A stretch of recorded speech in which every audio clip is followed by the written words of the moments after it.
കാരണം ഈ കേസിൽ ഗവൺമെൻറ് യാതൊരു തരത്തിലുള്ള മേൽനോട്ടവും വഹിക്കുന്നില്ല. അതുകൊണ്ട് അപ്പീൽ വേണോ അപ്പീൽ വേണ്ടതില്ലേ എന്ന കാര്യത്തിലൊന്നും ഗവൺമെൻറ്റിൻ്റെ മുൻപിലേക്ക് സാധാരണഗതി വരുന്നില്ല. ഈ കേസുമായി ബന്ധപ്പെട്ട എല്ലാ കാര്യങ്ങളും ഹൈക്കോടതി ഡിവിഷൻ ബെഞ്ചാണ് മോണിറ്റർ ചെയ്യുന്നത്. അവരുടെ മുൻപിലേക്കാണ് അന്വേഷണ പുരോഗതിയുടെ റിപ്പോർട്ട് വരുന്നത്.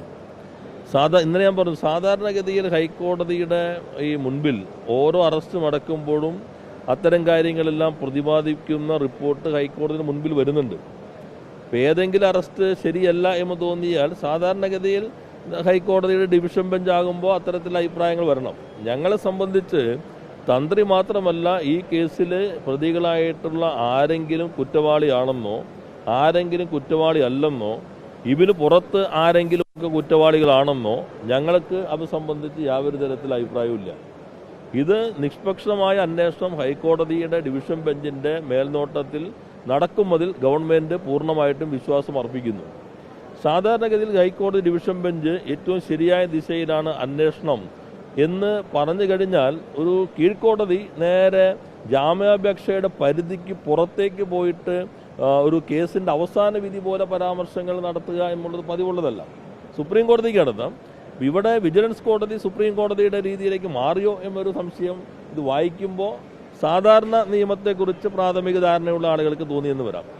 അതേപോലെ തന്നെ നേരത്തെ ഞങ്ങൾ പറഞ്ഞിരുന്നു, ജാമ്യം പരിശോധിക്കുമ്പോൾ സിംഗിൾ ബെഞ്ച് അദ്ദേഹത്തിൻ്റെ മുൻപിൽ വരുന്ന ആ പ്രതിയുടെ ജാമ്യം സംബന്ധിച്ചും കേസിൻ്റെ പൊതുവായ കാര്യങ്ങൾ അദ്ദേഹത്തിൻ്റെ മുൻപിലേക്ക് വരുമായിരിക്കും. എന്നാൽ ഞങ്ങൾ നോക്കുമ്പോൾ ഒരു ഡിവിഷൻ ബെഞ്ച് മേൽനോട്ടം വഹിക്കുന്നു. ആ ഡിവിഷൻ ബെഞ്ചാണ് ഇത് സംബന്ധിച്ച് അഭിപ്രായം പറയേണ്ടത്. ഇനി ഈ SIT അവരുടെ അന്വേഷണം ശരിയായ ദിശയിലല്ല, അല്ല ഇന്ന ആളുകൾ മാറണം, അതെല്ലാം ഹൈക്കോടതി ഡിവിഷൻ ബെഞ്ചിന് തീരുമാനിക്കാം.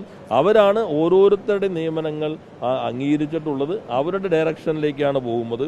അതുകൊണ്ട് ഇന്നയാൾ കുറ്റക്കാരനാണെന്നോ ഇന്നയാൾ കുറ്റക്കാരനല്ലെന്നോ അത് സംബന്ധിച്ച് ഗവൺമെൻറ് ഒരു അഭിപ്രായവും പറയേണ്ട ആവശ്യം ഇതുവരെ വന്നിട്ടില്ല.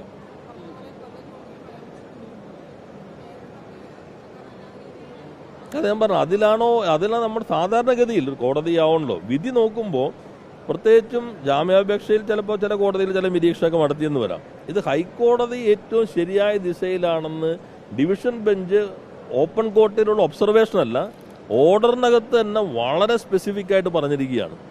അങ്ങനെ ഓർഡറിൽ പറയുന്ന ഘട്ടത്തിൽ ജാമ്യം കൊടുക്കാതിരിക്കാം. ഇപ്പം നമുക്ക് സ്വാഭാവിക ജാമ്യം വരുന്നു. ഡിവിഷൻ ബെഞ്ച് പറയുന്നത് കുറ്റപത്രം കൊടുക്കുന്നത് കാര്യത്തിലല്ല നമ്മൾ ഫോക്കസ് ചെയ്യേണ്ടത്, ഇത് ചെറിയ കേസല്ല, കുറ്റമറ്റ കുറ്റപത്രം സമർപ്പിക്കുന്നതിലാണ് വേണ്ടതെന്നായിട്ടാണ് നമ്മൾ വിധിയിലൂടെ കോടതിയുടെ ഒബ്സർവേഷനിലും കണ്ടത്.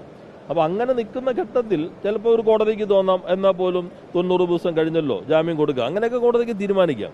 പക്ഷേ ഒരു അവസാന വിധി പോലെ ഉള്ളതായിട്ടാണ് ഞാൻ പൂർണ്ണമായിട്ട് അതിൻ്റെ വായനയിലൂടെയല്ല പറയുന്നത്, ഇതിനകത്ത് പരാമർശം കണ്ടിട്ടുള്ളത്. അത് ഒരു അസാധാരണത അതിനകത്തുണ്ട്. അല്ല, അതല്ല നമ്മുടെ ഇപ്പം ഞാൻ പറഞ്ഞ സാധാരണ ഒരു നിയമ വിദ്യാർത്ഥി എന്ന നിലയിൽ മാത്രമല്ല, ഒരു സാധാരണക്കാരൻ എന്ന നിലയിൽ നോക്കുമ്പോഴും ഹൈക്കോടതി ഏറ്റവും ശരിയായ അന്വേഷണം ഈ അറസ്റ്റിന് ശേഷവും രേഖപ്പെടുത്തിയിരിക്കുന്നു. അപ്പോൾ ഒരു തെളിവില്ല എന്ന മട്ടിൽ പറഞ്ഞിട്ടുണ്ടെങ്കിൽ അത് സാധാരണ സുപ്രീം കോടതിക്ക് പറയാനുള്ള അധികാരം നമ്മുടെ ഇപ്പോഴത്തെ ഒരു സംവിധാനം വെച്ചുള്ളൂ. ഈ മന്ത്രിയെ രക്ഷിക്കാൻ തന്ത്രിയെ കുടുക്കി എന്നുള്ളതാണ് പ്രതിപക്ഷം ഇപ്പോൾ ആ വിഷയത്തിൽ. അല്ല, അവർക്ക് ഒരു വ്യക്തത ഇല്ലല്ലോ. അപ്പോൾ ഇതിനൊക്കെ മുകളിൽ അവരുടെ കയ്യിലേക്ക് അന്വേഷണ റിപ്പോർട്ട് വരണമെന്ന് ഞങ്ങൾക്ക് കിട്ടുന്നില്ല. സീൽഡ് കവറിൽ കിട്ടുന്നത് ഹൈക്കോടതിക്കാണ്. ഹൈക്കോടതി പറഞ്ഞിരിക്കുമ്പോൾ ഞങ്ങൾക്കല്ലാതെ ആർക്കും ഇവർ റിപ്പോർട്ട് ചെയ്യുന്നില്ല, നിങ്ങൾ ഊഹാഭോഗങ്ങളും അടിസ്ഥാനരഹിതമായ കാര്യങ്ങളും പ്രചരിപ്പിച്ച് വഴിതിരിച്ച് വിടരുത്, അത് ഈ സംവിധാനത്തെ ദുർബലപ്പെടുത്താനാണ് എന്ന് വളരെ ഗൗരവമായി കോടതി പറഞ്ഞിട്ടും അടിസ്ഥാനരഹിതമായ കാര്യങ്ങൾ ഉന്നയിക്കുന്നത് സങ്കുചിതമായ രാഷ്ട്രീയ താല്പര്യത്തിന് വേണ്ടി മാത്രമായിട്ട് കണ്ടാൽ മതി.